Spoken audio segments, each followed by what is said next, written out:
Бір шалдың 4 ұлы болыпты.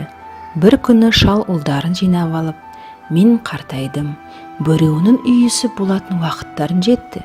Кімнің ақылы байлығына сай болса, сол мұрагерім болады.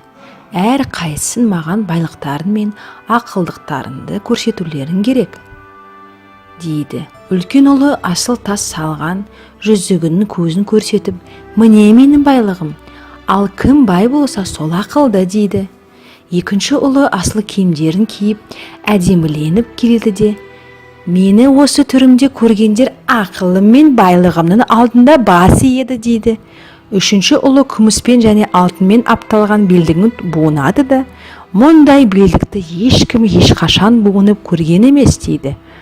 Әкесі үлкен балаларына қарап, басын шайқайды да, ең кіші ұлына бұрылып, сен неге үндемейсің? Сен қандай байлығыңмен мақтанасың, дейді. Сонда кенжесі, менде асыл тасты жүзік те, сәнді киім де, алтын күміспен апталған белдік те жоқ. Тек жұмысқа жарамды 2 қолым бар, қайрат жігерге толы жүрегім бар, дейді. Шалға кенже баласының тапқыр да ойлы сөзі ұнайды. Жұмыс істей білген адам жұтамайды деп, өзінің кенже ұлын үй шаруасын басқаруға мұрагерлікке атайды.